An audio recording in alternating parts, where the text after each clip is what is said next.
Good morning everyone.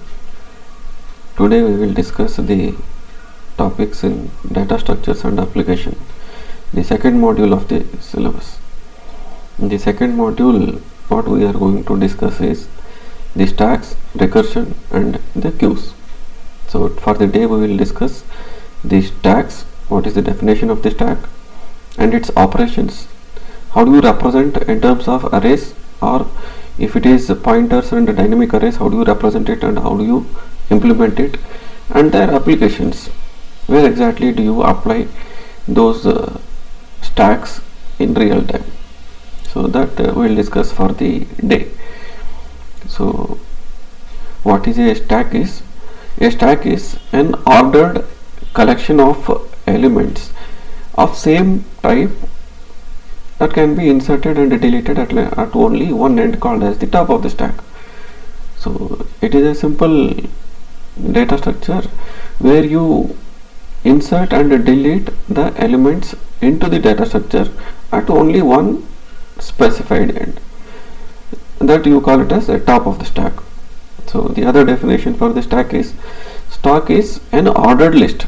So ordered list need not be a ascending order or descending order or alphabetical order, etc., but the order in which you are going to push the elements onto the stack are going to be deleted out in the same order. That is why you specify the word ordered list, where insertion and deletions are going to be complementary to each other, in the sense like the order in which you are going to push the elements or insert the elements into the stack, in the reverse order you are going to delete or pop out the element from the stack.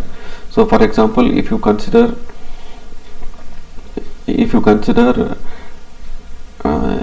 the stack example here in this one, called as the first, you are going to be pushing the element A, and onto the top of the stack you are going to pushing the element B, and onto the top you are going to push the element B, C, D, E, etc.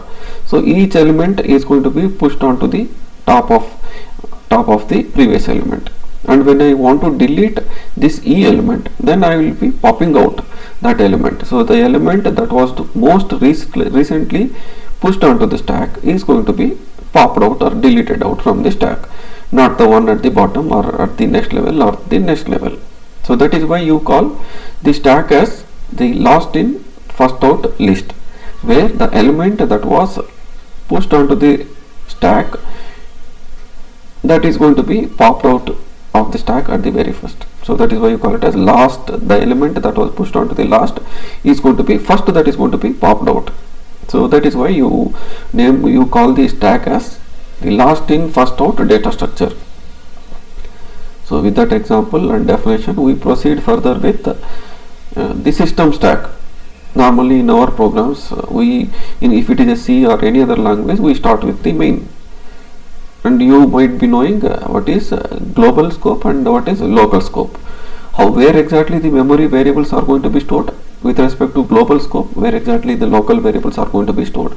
And if suppose that if main is going to call a sub function like A and B, etc., then what exactly happens with the scope of A and scope of sub function B, etc., where exactly those where exactly those sub functions, local variables, are not going to have a conflict with the global variables, etc. How it is going to be maintained is through a system stack. So a stack is going to be maintained, a stack that is going to be maintained by the operating system, which is going to be used at a runtime by the different processes and by the system, let it be with respect to user defined program function calls or system defined function calls. So basically a stack used by a program which is going to be maintained by the underlying compiler and through the operating system. So at runtime to process the function calls. Why do I need to process the function calls is, whenever a function is going to be invoked, a stack frame is going to be created or an activation record is going to be created.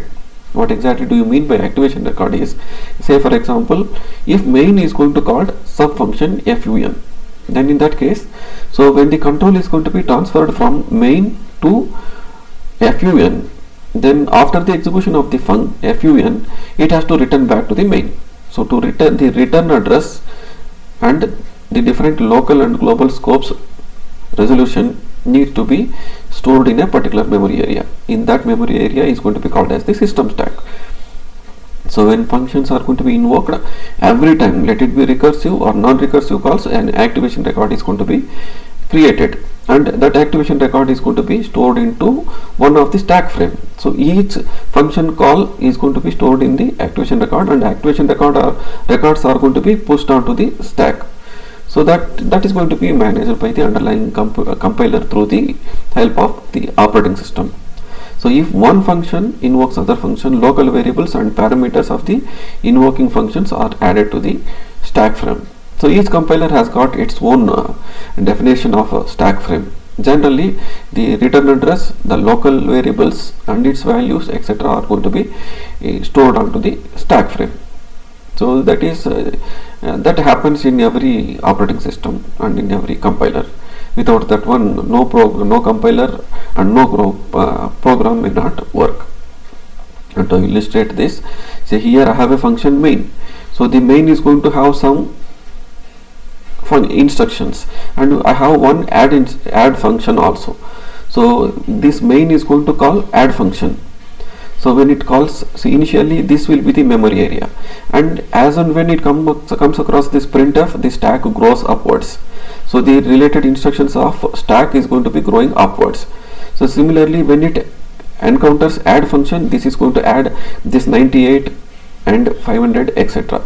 See here it is 10, 20, 30 and this this is the print instructions memory, and this 98 and the 500 are the add functions.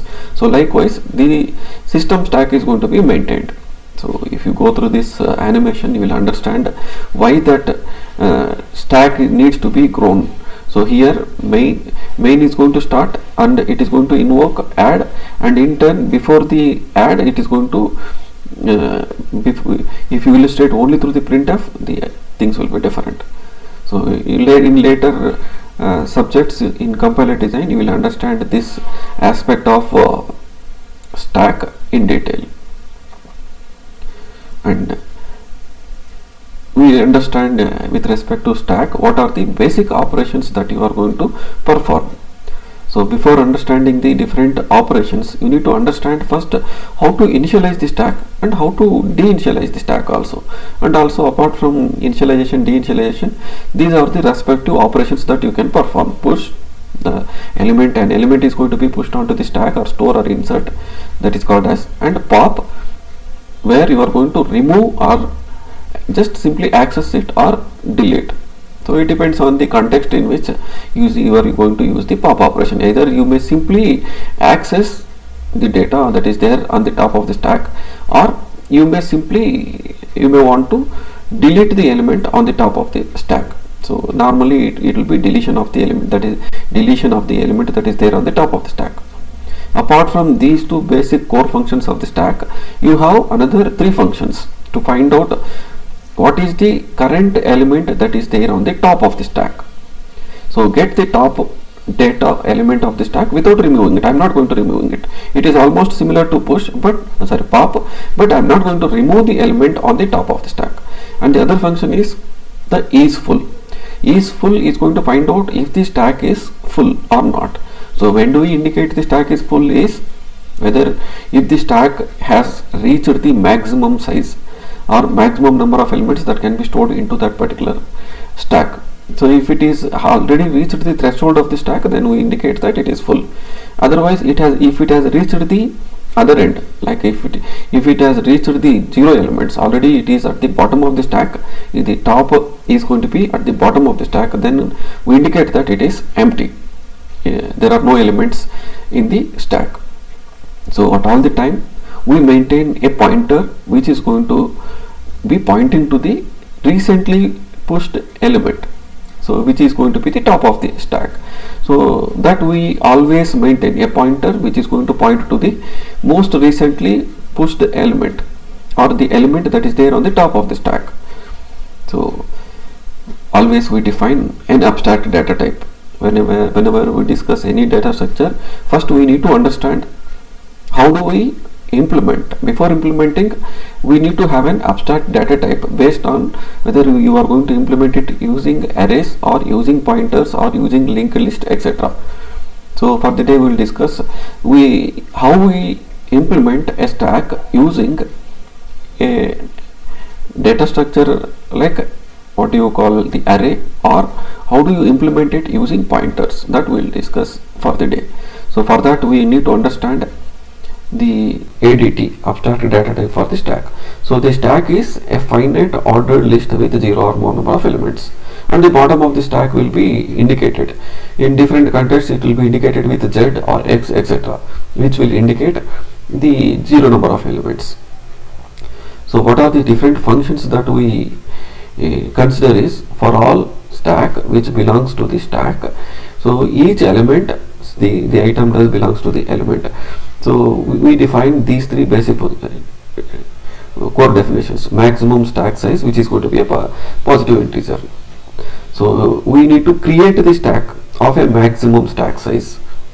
So what do we do is, if it is arrays, just we declare and declare the array, and later meanwhile we push the elements onto the stack. We say whether the stack is going to be is empty, is full, etc. So that is the create. So if it is full, so if it has reached the number of elements that are currently in the stack has reached the maximum stack size, then we say the stack is already full, then no further elements can be pushed onto the stack. So otherwise, if it is this particular condition is false, then we say it is false, indicating that still more elements can be accommodated. And how the other three functions are the add, where we are going to add this item into this stack. First, before pushing the element or adding the element onto the stack, first we find out whether the stack is already full. If it is already full, we indicate that it is already full. Otherwise, or else we are going to insert the element onto the top of the stack and return back. So what is empty is, find out stack create S. If it is empty, that means if there are no elements at all in the stack, then we create a stack and assign the beginning address and say we will return it as it is going to be is empty. Otherwise, if this particular stack is already being created, and if we are using in the sense we have already applied certain push and pop operations, then we can return the false, indicating that it is not empty, but it is already, some elements are already present.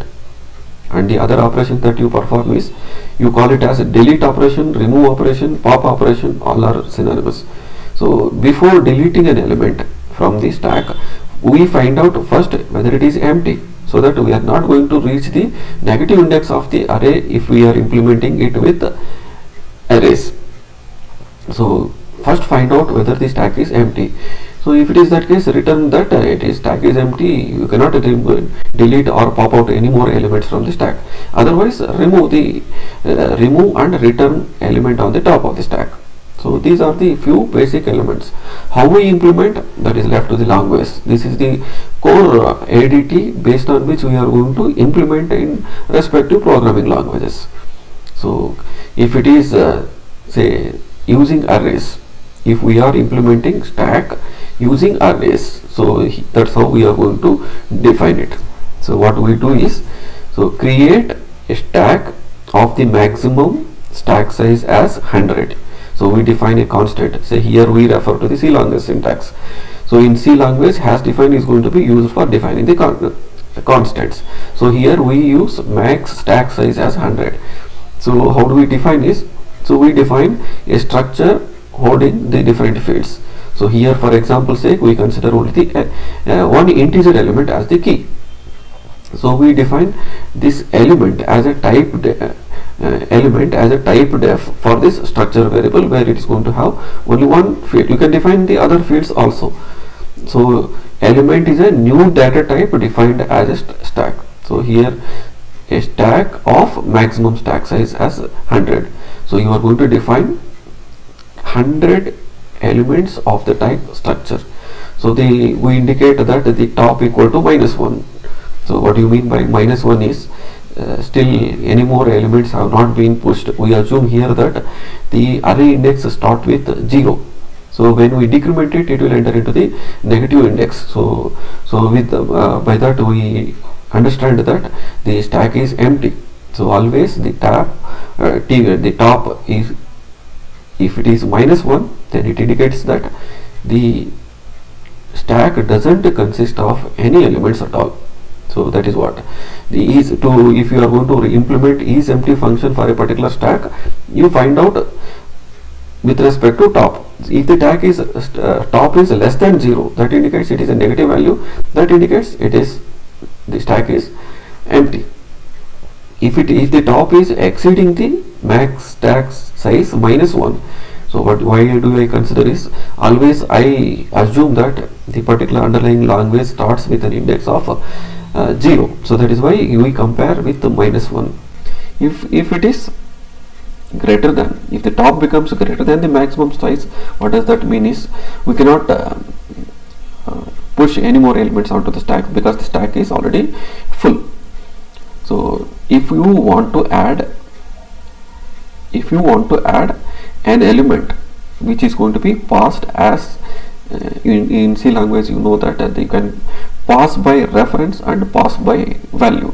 So the item is going to be passed by value, whereas top is going to be passed by reference, because the top of the stack, whether you affect within a function or globally, the top of the stack must be affected in all places. So that is why we pass this top as pass by reference. So here, before adding, we find out whether the top or whether the stack is already full.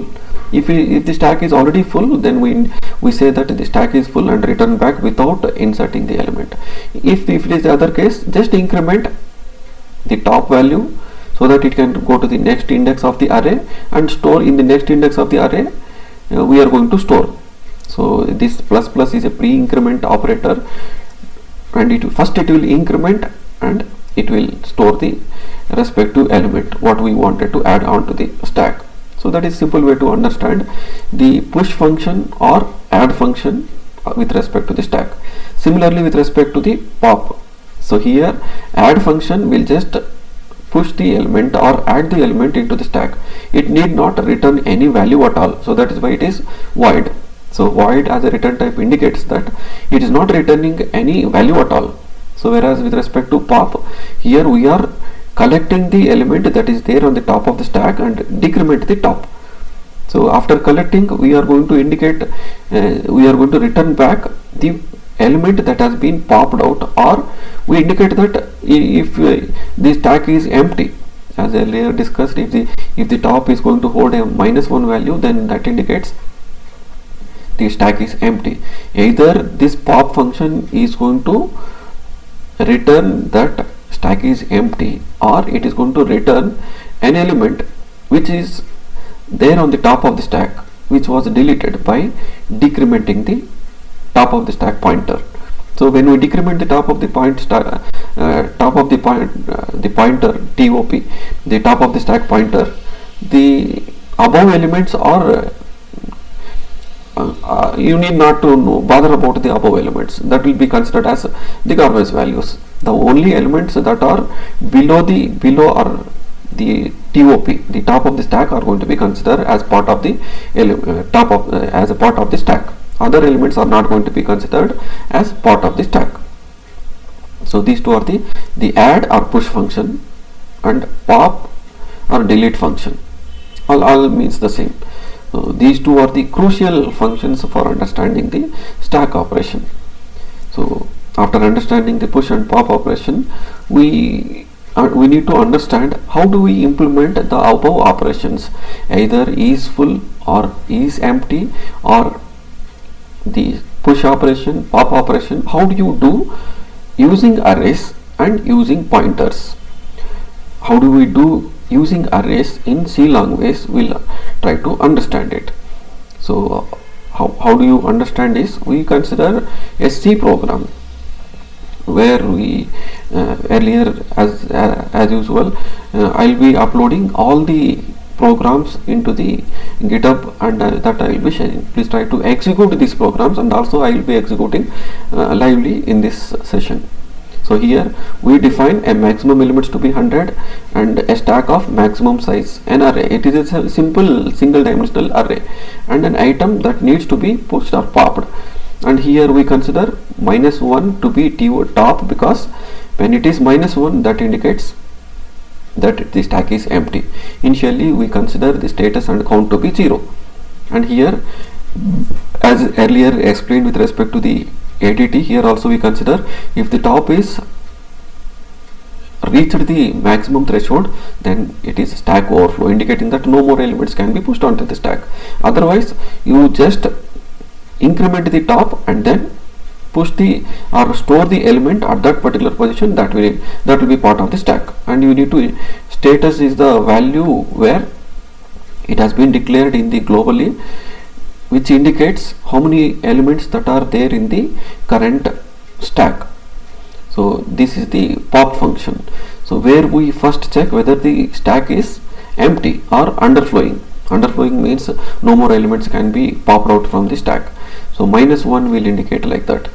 And if it is if the stack is not empty, what we do is we decrement the top of the stack pointer, so that we can leave off or make that even though the element is stored in some part of the memory location, we are not considering it as part of the stack. By just decrementing it, we are going to pop out that particular element. So because it is returning a particular value, we consider here the stack to be of the type integer. We are not declared it as a structure. Here it is array implementation. So we consider simply and here the pop function, which is going to return back either it prints the underflow and it is going to return back, or it is going to what it does is, so the return value, whatever the element that is there on the top of the stack, will be returned.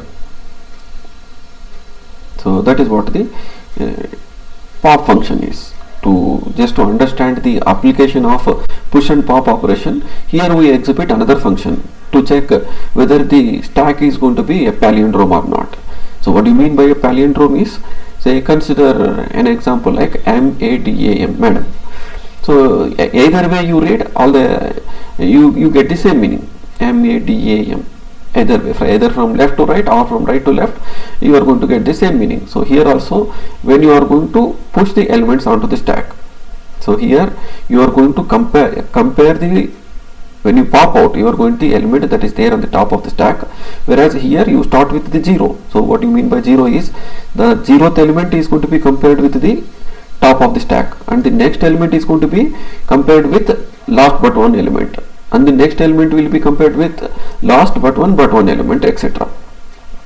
So if this for loop works out entirely, in the sense if all the elements are going to be compared equally, then count will be reaching the total number of elements in the stack. If it is equal, then that indicates that it is a palindrome. If the count is equal to temp, if all the number of elements in the top of the stack is going to be matching, then we indicate that it is a palindrome. Otherwise it is not going to be a palindrome. And here we just simply print or display the elements that are part of the stack. If it is -1, then we say that it is empty. The stack, no elements are present in the stack. Otherwise what we do is, we are going to print all the elements in the stack. So here we put these function calls within do while loop and a switch case, where we can exercise the pushing operation, display operation, palindrome, etc. So if we run this program, right, to run this program, when we run this program, we get some sort of output which goes like this. So what do you get is, so here we are going to exhibit the push and pop operations. Just a minute. Push and pop operations.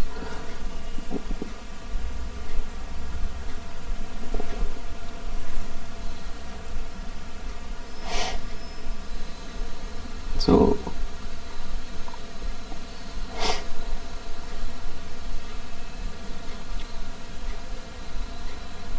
let me show the output. So where I need to add I need to add the output window. So let me add window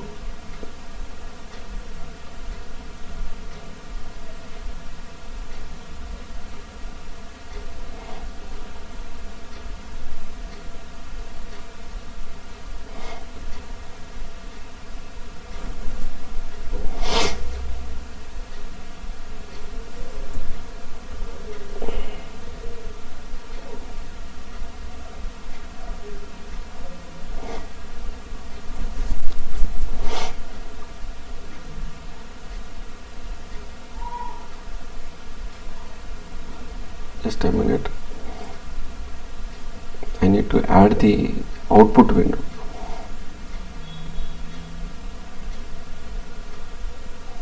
Yes, hope it is clear. So here when I run this program, so when I enter the choice to push the elements, so here the elements that needs to be pushed is 11, I will consider, and then I will enter the choice as 1, where I will be pushing the element as 22. Now 22 and 11 are being displayed here. I will enter one more element. Say I will enter to push the choice as to push the element, and I will enter the 11. So where the elements are now 11, 22, 11. Either you read from top of the stack to the bottom of the stack, or from bottom of the stack to the top of the stack, you get the same elements. So when I just try to find out whether it is palindrome or not, then it says that it is a palindrome. It says stack contents are palindrome. Now again, because while checking the palindrome, I will be popping out the elements. So here I will push again the elements. So I will consider 11, where the level element is going to be pushed, and I will enter another element as 22, and I will consider the another element to be pushed as 33, and I will enter one more element 44. So totally you have 11, 22, 33, 44, 4 elements. So of the 4 elements, I will popping out the top of the element as the 44. I will choose the choice as the second option, which will pop out 44 now. So now when compared to here, the 44 has been popped out from the stack. So likewise we can execute the push pop operations, and then we'll finally exit.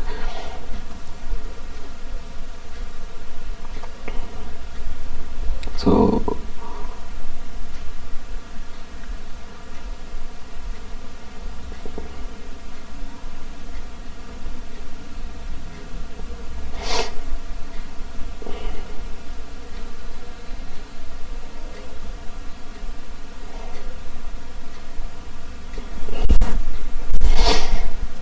that was the one simplest C program,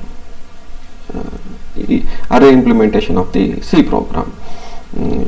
As earlier I discussed, so we implement first by making use of the what you call the arrays, and the other one by making use of the pointers. We'll try to understand the other program where we try to implement the same push operation, pop operation, display operation using pointer variables. So this is the program where we understand using the pointer variables. So here we define a structure or a type def for the stack, which is a pointer variable. So here we define what is the capacity of the stack. We define top of the element of the stack just to indicate whether it is full or empty, and an array which will be growing and shrinking when we are going to allot the memory using malloc and malloc functions. But here in this case we create a stack of maximum size. So maximum size we are going to define maximum elements. While creation of the stack we enter, I want a stack of say 100 elements. So that many number of elements will be present in the stack. So here in this case we are not considering a dynamically growing stack. That we will discuss while discussion of the linked list. So please feel the difference. The linked list implementation of the stack will grow or shrink, but whereas in this case we are going to create a stack of fixed size. Even though we are implementing with a maximum size, it is going to be of fixed size. So hence we are assigning the capacity and the memory, and we are going to make it as empty in the sense like a top of the stack as -1, and we are returning it back. So this function will create the stack, and at the same time, because here we are going to make use of the pointer variables, if you don't free, the memory will be killed, the runtime memory will be killed. So always it is preferable that you are going to dispose of the stack using the free memory function that we discussed earlier. So how do you implement isFull in this case is find out whether the top of the stack is reaching the capacity. So if it is that if they are equal, then you indicate that it has reached the top of the full capacity and it is full. Otherwise, if you have to find out is empty, then it is just a simple condition of equating top of the stack with -1. If it is equal to -1, then that indicates it is empty. So if you want to push the element x into the stack, first you need to find out whether it is full or not. If it is not full, then you are going to increment the top of the stack, and at that place you are going to store the element. And if it is popping off the operation, then in that case you are trying to find out first whether it is empty or not. If it is not empty, then you just decrement the stack, which will pop out of the element, or make the element that was currently on the top of the stack as irrelevant. By that you are going to popping out the element. And to find out what is the current element on the top of the stack, we implement this. And here, if it is only top, then just we get the element that is there on the top of the stack. If you want to pop out as well, then add one more instruction as the minus or decrement. So by that way you are going to decrement or pop out the element as well. Or if you want to simply display all the elements that are there on the top of the stack, then you need to just use a for loop within which you are going to print out all the array elements with the index of I. So here we run the program where the instructions are being put, or the switch case is being put on the do while loop, and in each case we try to execute this program. In each case we try to execute the push operation, pop operation, and let me add the output window so that you can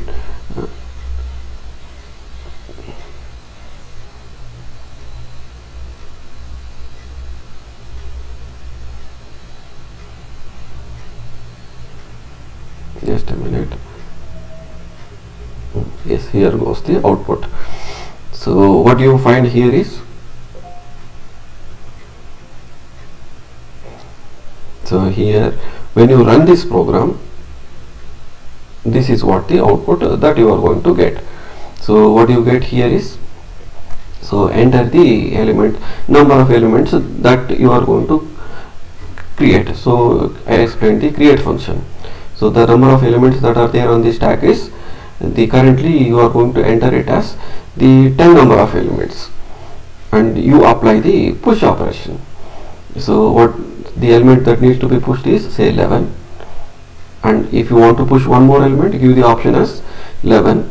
So again I will push say 22, I will push, and I will again push the 33, and then I will just print the elements. So when I print, the elements that were pushed were first 11, then 22, then 33. So if I want to pop out or top out, you feel the difference. So if I just say the third option, where it is going to print the top of the element, the top of the element is 33. Now I will apply the operation as the second option, where it is going to pop out the 33 rather instead of printing it only. So now when I apply the second operation, it displays and as well as it deletes out. Now it popped out the element 33 when I print this option. So when I print, the elements that are there is 22 and 11, and 33 has been popped out.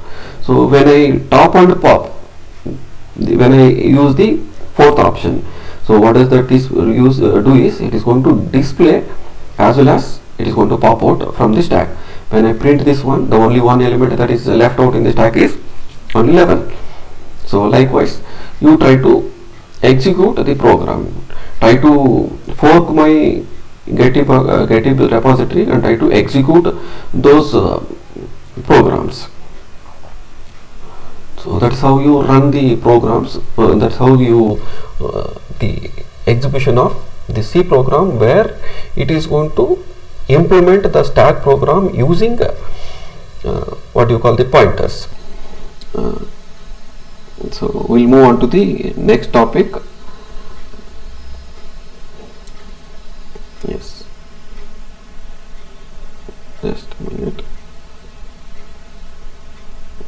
We'll move on to the next topic, where we further discuss the applications of the stack. So what are the different applications of the stack is, usually it is used for evaluation of expression. You know that there are three kinds of expression. One is infix expression, postfix expression, and prefix expression, that we will discuss in the next slides. And also in every language you encounter the problem of the matching of opening brace to the closing brace, or the balancing of the parentheses. So that we will discuss for the day. And also it is going to be used for conversion of it can be used for conversion from one expression to the other expression, infix to postfix, postfix to prefix, or etc etc.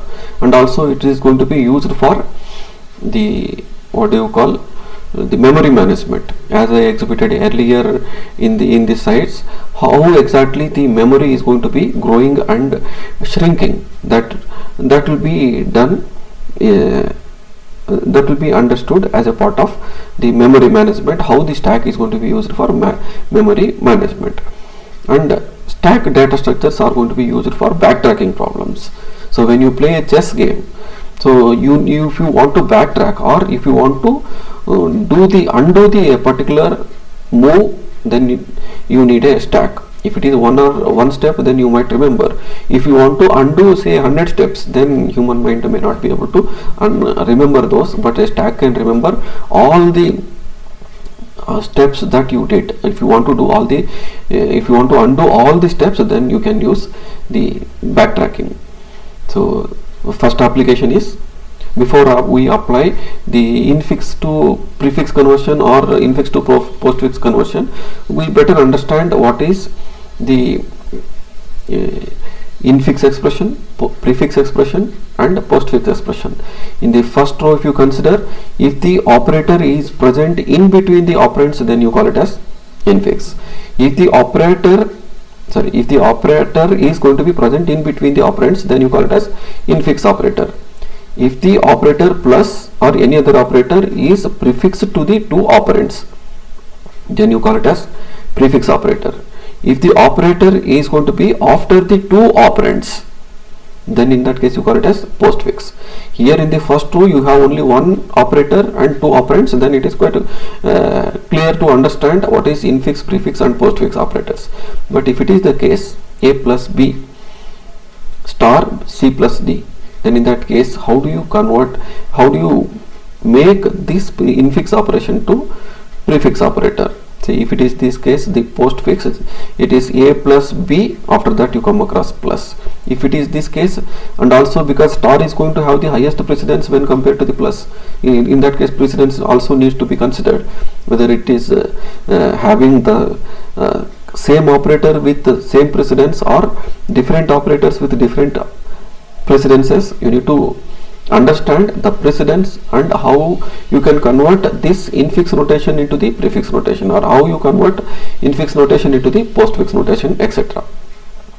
So a simple example that will illustrate is before understanding, you can convert infix to postfix, infix to prefix, prefix to infix, prefix to postfix, postfix to infix, postfix to infix, etc. These half a dozen conversions are possible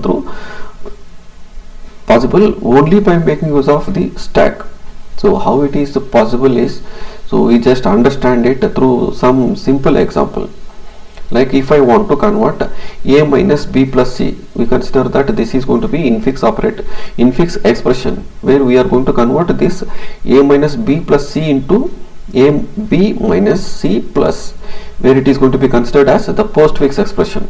We use the stack, where we are going to push only the operators onto the stack. So here first, if it is not an operator and if it is an operand, then we simply print or display postfix form. We are going to print the moment it encounters an operator like minus or plus. Here we encounter minus, so we will be pushing it onto the stack. Then what we do is we encounter the next operand, so we push it onto the stack. So likewise we will be using the stack to push the operators onto the stack. So when we push a, b and then when we encounter the second operand, then we pop out the elements from the stack and push it onto the expression, or we store it into the postfix notation. And then when we encounter plus, we push it onto the stack, and when we encounter the other operand, then we push that operator onto the into the postfix form, and then we pop out the plus from the operator stack and push it onto the postfix form. That's how we convert the infix and postfix using stack, where the stack will be used for storing the operators, not operands. In the postfix form, by pushing and popping the operators in a particular order, we try to convert this infix expression into the postfix expression. So the difference, this is a simple example to understand, but if it becomes complex and complex, here we have only two operators, three operands. Say assume if there are hundreds of operands and a few tens of operators, then human mind may not be able to traverse that kind of problem will be encountered quite frequently by the compiler.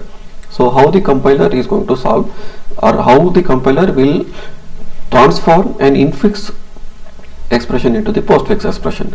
These different steps involved are, always we assume that the infix expression is going to be scanned from left to right, and if the scanned character is operand, then output it or print it.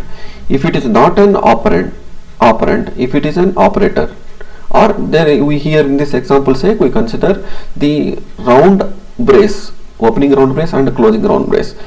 So if it is not an operand, then it must be operator, or it can be opening brace, or it can be closing round brace. And also here in this case we consider the precedence of the operator also. If the precedence of the scanned operator is greater than the precedence of the operator in the top of the stack, then in that case what do we do is we need to just push it. Otherwise, if the precedence of scanned operator is less than, then in that case we pop out all operators from the stack whose precedence is greater than or equal to that of the scanned operator. Then push the scanned operator to the top of the stack. So that's what the third step is. And the fourth step is, if the scanned character is opening brace, we consider that the opening and closing brace are not going to be either operand or operator. So this is going to be used to demarcate the precedence. So push it onto the stack if it is opening round brace. If it is closing brace, then pop out from the stack until pop the stack and output characters until you reach the opening round brace, and discard both the parentheses. You are not going to keep the parentheses as a part of expression. So you have to repeat the steps from second to fifth until infix expression is going to be scanned completely. What do you mean by scanned is until you get exhaust from the last element of the given infix expression. You are going to repeat the steps from second to 5 and print the output, and pop and output from the stack. So this is what the simple steps using which you are trying to convert the infix expression to postfix expression. Before this, we try to run the program where we try to match the opening brace to the closing brace. So how do we do is we go to the C program execution environment. So when we go to the C program execution environment, here you find the opening brace to the closing brace. This is the program where we use the stack, where we use the push operation, where we use the pop operation, in the sense like we are going to use the stack to find out whether within the given expression, input expression is going to have balanced parentheses or not. Here we consider for every opening brace there must be closing corresponding brace only in a corresponding order only. So for every round brace there must be closing round brace. For every square brace there must be corresponding closing square brace. For every for every opening flower brace there must be corresponding closing flower brace. So this is one simple program which will execute, which will apply the stack operation. So which will apply the stack operation. So if you run this program, then you can better understand. So we'll window capture. So if we run this program, so what you get here is, I'll just say so here, and it is a balanced parenthesis. So if it is not matching, if it is not matching in the sense like if it is not matching, then we consider the balance is not the particular expression doesn't have any balanced parenthesis. So if we run the program again, for a case where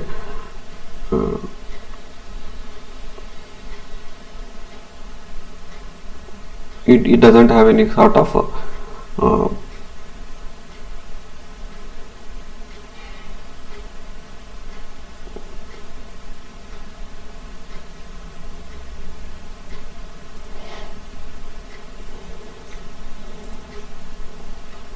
so